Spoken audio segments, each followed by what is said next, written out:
they would be. You go, Talon.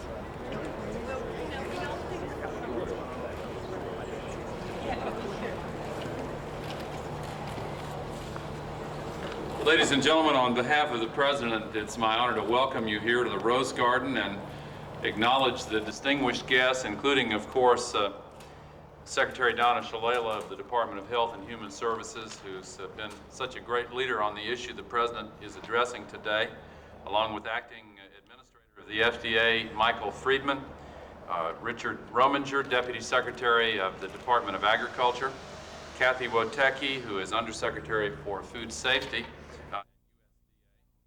Carol Tucker Foreman, Director of the Safe Food Coalition, Carolyn Smith DeWall, Director of Food Safety for the Center for Science and the Public Interest, Nancy Donnelly with the Safe Tables Our Priority organization, STOP, Manly Molpus, President of the Grocery Manufacturers Association, Thomas Stenzel, President of the United Fresh Fruit and Vegetables Association, and Anita Brown with the Western Growers Association. I'd like to just briefly place the President's announcement in a context that I think, in which I think it deserves to be seen. For the last 5 years, President Clinton has pursued a series of policies designed to help families in this country, and more specifically, to help parents do the job they want to do in raising their children safely and well. And a lot of things parents need to do and want to do are done more easily if government policies work well. The President has therefore pursued policies to help parents protect their children from sickness and disease and from harmful influences that are all around us, and it's one of the reasons I'm so proud to serve with him. No president has done more to protect the health of our children and help America's families succeed. The record speaks for itself, and it speaks volumes, and it includes the largest investment in children's health care since Medicaid was enacted, providing health care to as many as 5 million uninsured children.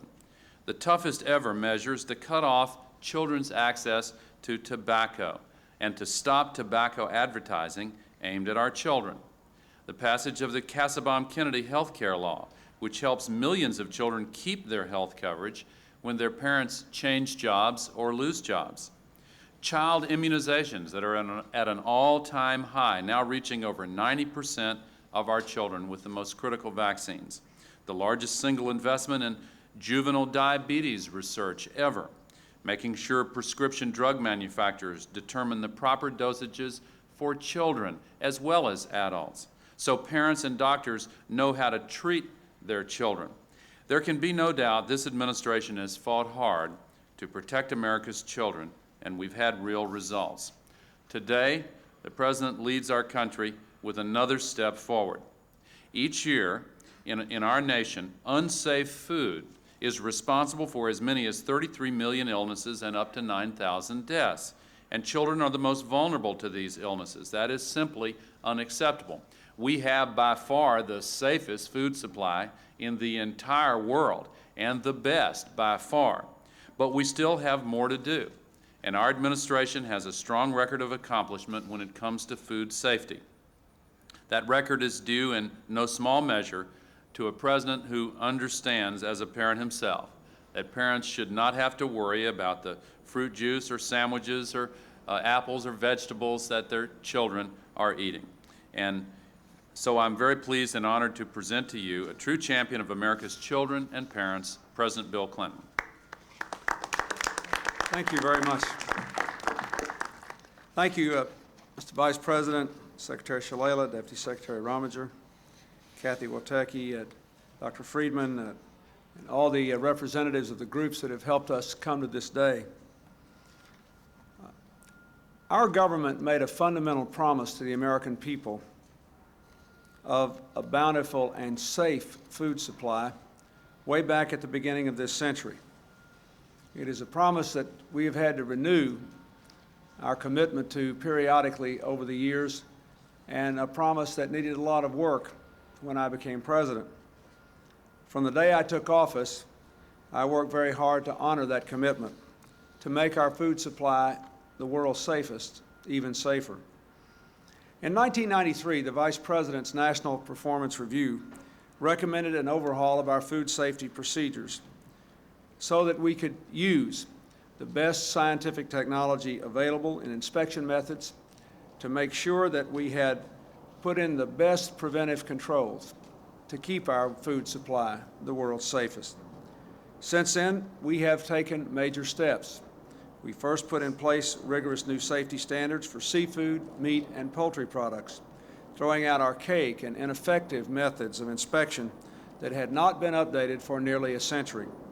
We've required slaughterhouses to test for deadly E. coli and salmonella bacteria. We've begun developing new safety standards for fruit and vegetable juices. We strengthened our system of guaranteeing that our drinking water will remain safe and improve public health protections for pesticide uses on food.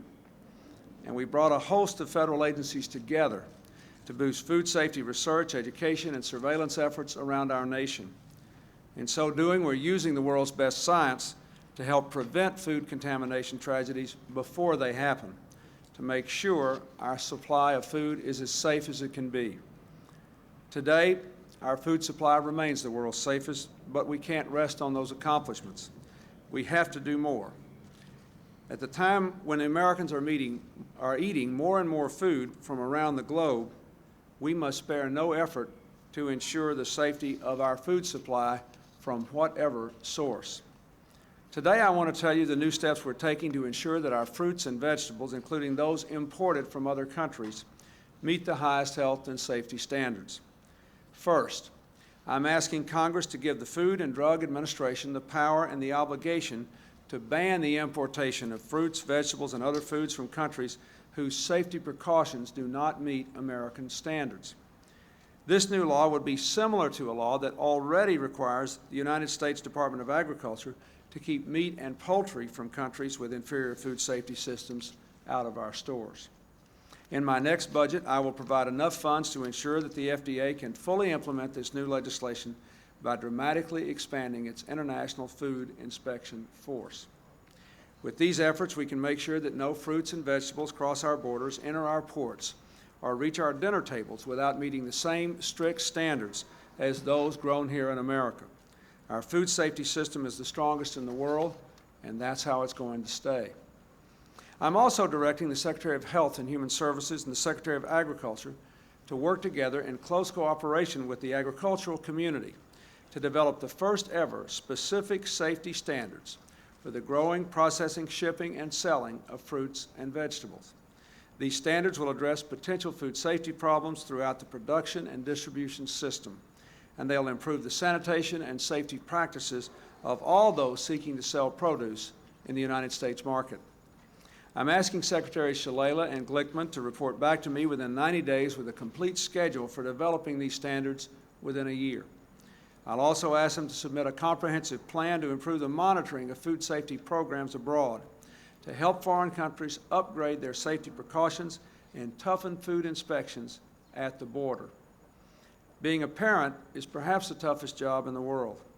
Our parents deserve the peace of mind that comes from knowing the food they set before their children is safe. With today's new actions, we can help make their jobs much easier. And again, let me thank all of those who are involved in this effort as I sign this order. Thank you very much.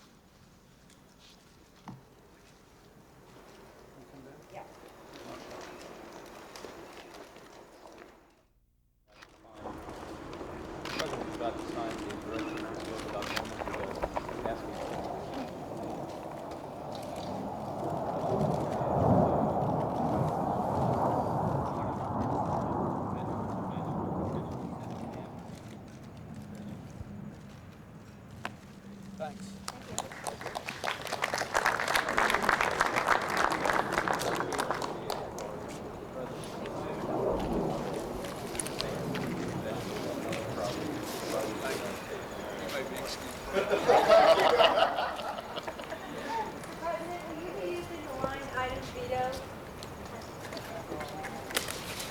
Excuse me? Will you be using the line item veto on any of the appropriations bills that you've just passed? Well, let me say, I have received only, I've received one memorandum from my staff on one bill. And that came in late last night, so I haven't read it. But I will consider it as the bills come in. I will ask for a review of the potential uses by specific bill and make judgments as we go along. I have nothing to report at this time because I've received only one memorandum and I haven't read it. What about the census, sir? Do you have any concerns concerning the Commerce Bill and the particular ways that the money will be used for the census? Well, my feeling is that we ought to do the census as well as we can. I don't think this is a complicated issue. The National Science Foundation has recommended this statistical sampling method. The man who did President Bush's census says that it's the only way to get the most accurate count. I just want to do whatever the Census Bureau believes, the full-time professionals believe is the most accurate thing to do. I think that's a heavy constitutional responsibility we have to conduct a census that is as accurate as possible based on what the professionals say. This ought to be a professional, not a political judgment, and that's the position I will take throughout. President, the Democratic Party sent money to the states because of federal election law restrictions. Wait a minute, I'll take both of them. Just a minute. Go ahead first. Fresh food and vegetable producers that are saying that you're acting with this action as the World Food Police and that your actions here today are unwarranted and that's going to complicate the trade environment. Well, I hope it doesn't complicate the trade environment, but you know, it seems to me that that we have no higher responsibility than to protect the health and safety of our citizens. And everyone who's been following all of your reporting over the last 4 or 5 years knows that we have had continuing challenges in food safety. We have millions of people who get sick every year. And we're not trying to unfairly target foreign producers of food into our market. We don't ask them to meet any standards we don't meet. And indeed, if you look at the actions of this administration over the last 4 years, and when we started, I think you can make a compelling case that we started working on things that were problems coming out of the American market first. So I just don't think that's right. I don't want it to complicate the trade environment, but I'm not interested in trade and things that will make the American people sick. Mr. President, did the Democratic National Committee send money to the states in order to get around the federal spending limits that went along with accepting federal money for the national campaign, sir? It's my understanding that everything the Democratic National Committee did had the prior approval of the lawyers, that they cleared it all in advance, then it was perfectly legal. When this issue was raised about a year ago, the exact issue, I believe that was clarified at that time. I'm sure that they had legal advice that they followed, and I believe the Republicans have said that they did some of the same things and also had prior legal clearance.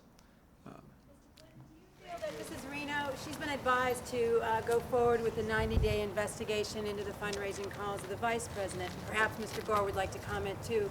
Do you feel that the 90-day investigation would be helpful? Well, if you read the statute, she can consider certain things in the 90-day period that are not permitted in the 30-day period. But I think this is a legal question, and it should be done based on an independent legal review with no pressure from the outside, from me or from anyone else. And that's the way I intend to keep it, at least on my part.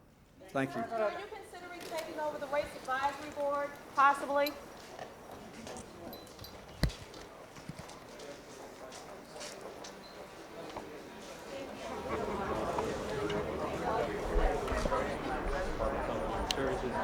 Obviously, he was here in the road truck after the new effort, protecting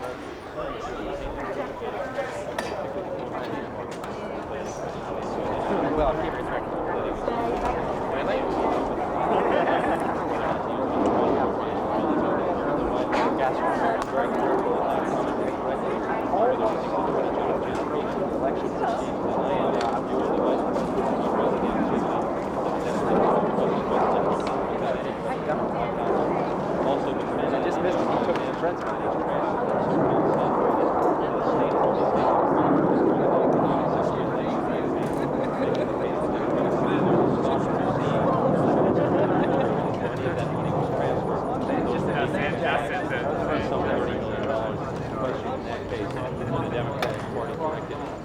soft money that was large contributions from corporations, labor unions, wealthy individuals. Money was steered from the Democratic National Committee to individual state Democratic parties, which then used the money to buy so-called issue ads.